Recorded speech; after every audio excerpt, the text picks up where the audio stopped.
सीधो सजनों अपने घर पे ही आयो, जहां पत्नी बैठी थी पत्नी के पास में आ गया। और मैं निवेदन करूंगा इस बात पर ध्यान देना कि राक्षस की पत्नी होते हुए भी कयादू बहुत बड़ी पतिव्रता है। मां को ऐसा होना ही चाहिए।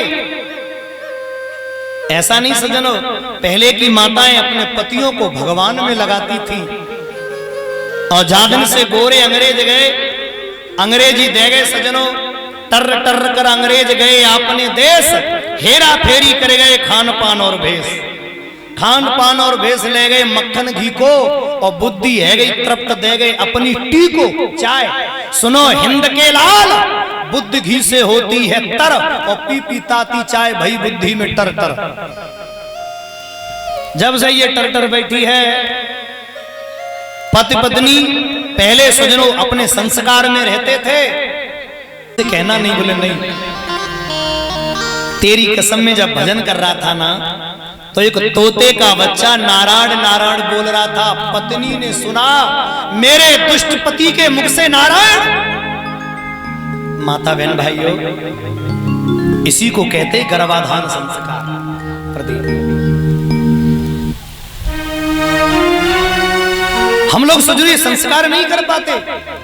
हमारे बच्चे नचोरे कुदोरे सजनों और गुस्सैल इठैल और अवगुड़ी सजनों क्यों बन जाते हैं? क्योंकि कहीं ना कहीं माँ बाप की इसमें थोड़ी बहुत कमी होती है।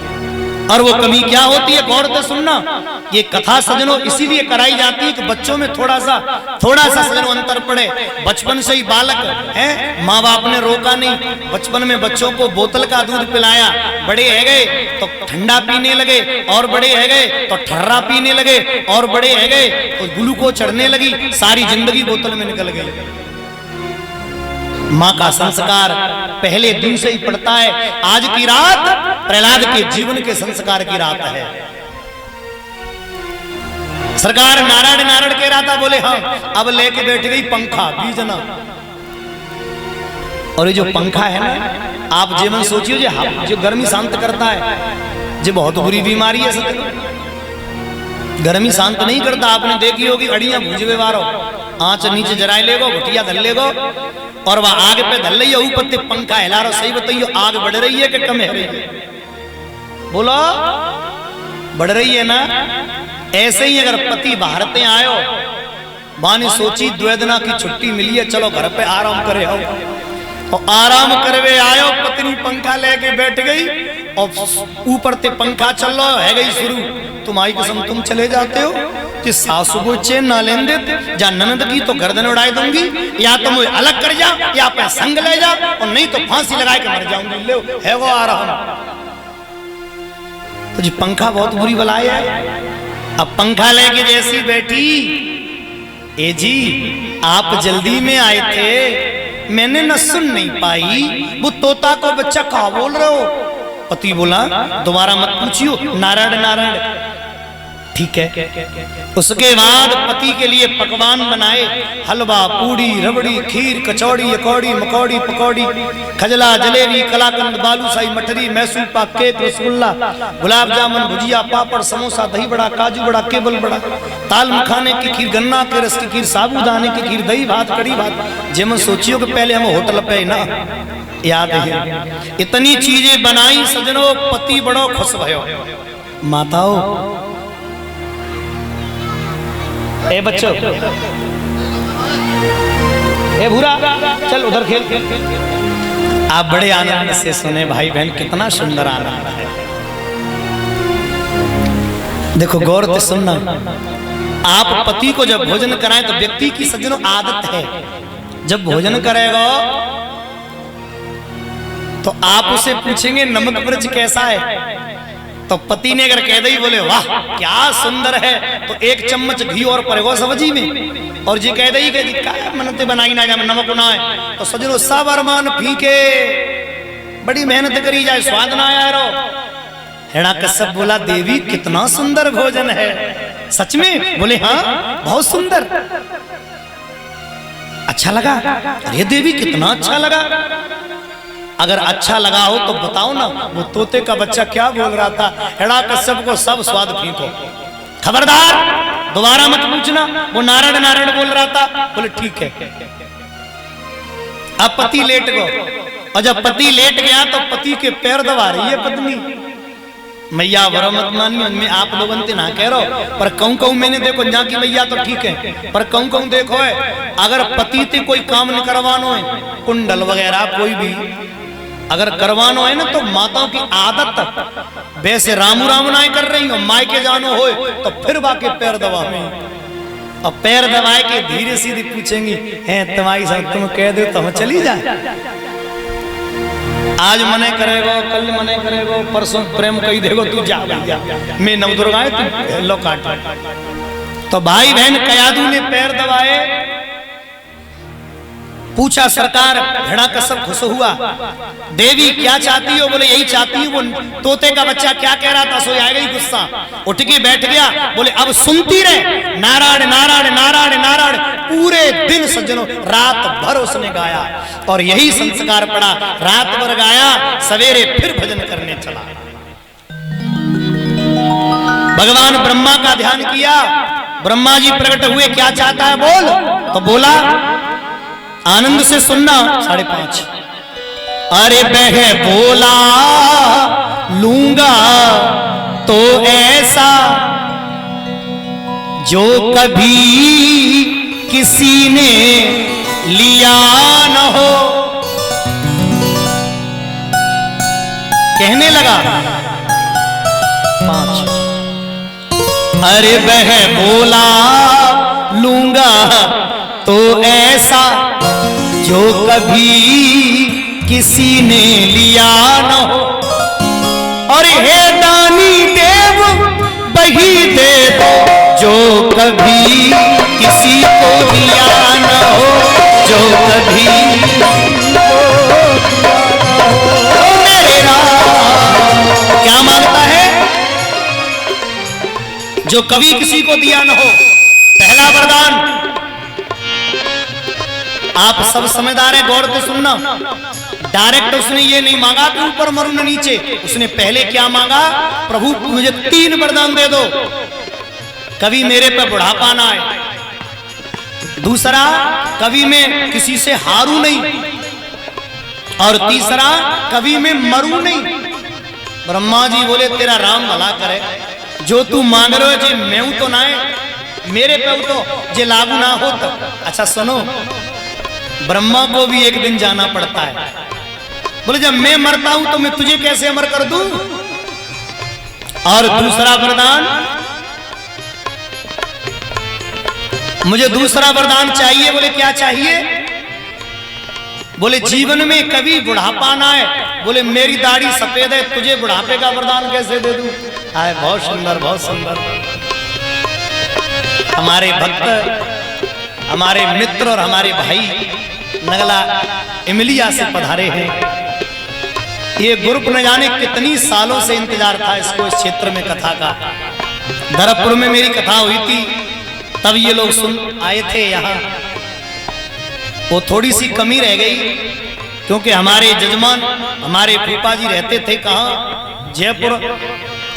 तो प्रचार में वास्तव में कमी रह गई है। और प्रचार देखो फ्लेक्सी बोर्ड पे मेरा फोटो मखरी हूं तो छोटो, आप गौर से देख लियो, ढूंढ में हूं ना मिलूंगा। ऐसा नहीं होता है, कथावाचक को लंबा करके जब रखेंगे आप तो लोग जानेंगे कौन आ रहा है कथा सुनने। ये सब सज्जनों इनको खबर मिली है फेसबुक से, और ऐसे तो ये पधारे, तो आनंद से सुनना। अरे हे दानी देव वही दे दो जो कभी किसी को दिया न हो, कभी किसी को दिया न हो। और देखिए बड़े आनंद से इसका बड़े भाव से सुनना, नैन रखो इसको, घूम के आनी चाहिए। कभी किसी को दिया न हो। पहला वरदान मरू नहीं, ब्रह्मा बोले नहीं दे सकता। दूसरा कभी बुढ़ापा ना आए, बोले नहीं दे सकता। और तीसरा कभी हारू नहीं, ब्रह्मा जी बोले सबसे पहले तो हम ही हारे थे। आपको बता दूं कब हारे थे, तो सुनो। शिव पुराण में एक कथा आती है, नजर से नजर।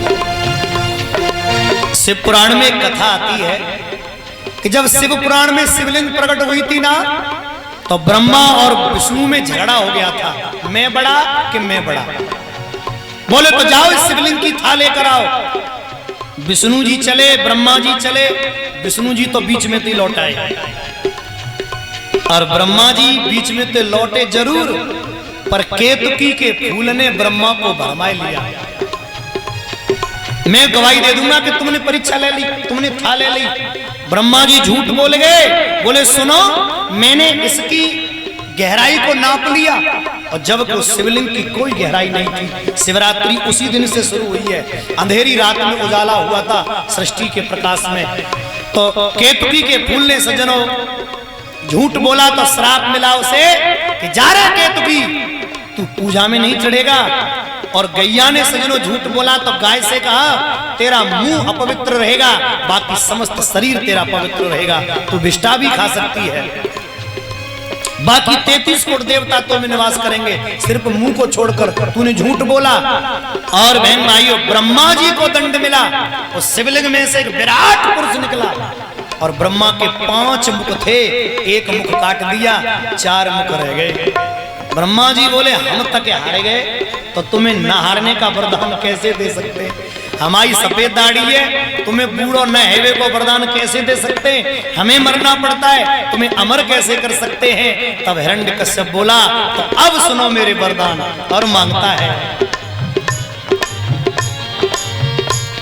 ऊपर न मरू नीचे न मरू, ऊपर न मरू नीचे न मरू, निस में न मरू दिन में न मरू, ऊपर न मरू नीचे न मरू, निस में न मरू दिन में न मरू, भीतर न मरू बाहर न मरू, व्यापे कोई हथियार नहीं। और सरकार जीवन में मुझे भोगने को रह जाए कोई व्यवहार नहीं, ओ मेरे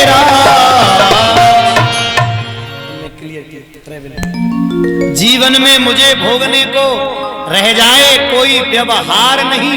और भाई बहन तीनों वरदान मिल गए, न भीतर मरू न बाहर, न दिन में न रात्रि में, न नर से न नारी से, न तीर से न तलवार से।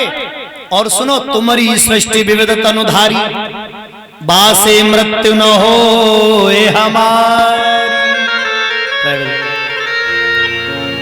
ब्रह्मा जी बोले ठीक है, और ब्रह्मा जी जैसे ही चले, रुको रुको रुको, एक और रह गए पीठ में।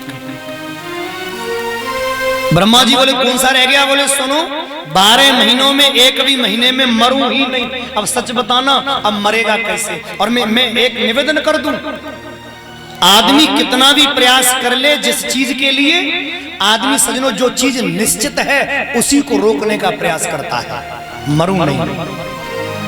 और सबको मालूम है कि दुनिया में एक ही चीज सच्ची है, एक परमात्मा और दूसरी मौत है, और तीसरा कुछ सच्चा नहीं है। बहन भाइयों तीसरी कोई चीज सच्ची नहीं है। और मौत के लिए आदमी सजनों घमंड करता है अपने ऊपर, मैं ये कर दूंगा वो कर दूंगा, और कुछ नहीं कर सकता। हिरण्यकश्यप को वरदान मिला, और वरदान पाते ही प्रभुता पाए किने मदनाई। जितने भक्त बैठे हैं हाथ जोड़कर प्रार्थनाएं मेरी, एक एक शब्द समझना, पद पाकर मद आने में देर नहीं लगती। ए बेटी बैठो, जीवन में पद आप लिखिए, पा। टीचर लोग बैठे हैं यहाँ पे, मैं निवेदन करता हूं गौर से सुनना, पा को लिखिए, और पा के नीचे जरा सी घुंडी लगाने की देर है। पा लिख करके ने गोल कर दे, बोले वो मद हिरण्यकश्यप को वरदान मिला और मैं निवेदन करता हूं पद पाकर व्यक्ति को जीवन में सहनशीलता लानी चाहिए, क्योंकि ऊंचाई आदमी को ठहराव देती है। ऊंचाई पर ठहराव नहीं हुआ तो ऐसे गिरेंगे कि चारों खाने चित्त हाथ पर टूटे मिलेंगे नीचे। ऊंचाई ठहराव देती है।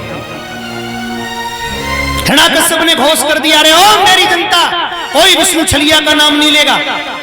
ताऊ चाचा बहने मौसी फूफी फूफा जितने हैं सबको अलर्ट कर दो, कोई भी विष्णु छलिया का नाम न ले, और जो ले गर्दन उड़ा दो। बस यही भूल कर दी उसने। महात्मा लोग जमीन खोद के चले गए अंदर, तभी से गुफा बनने लगी।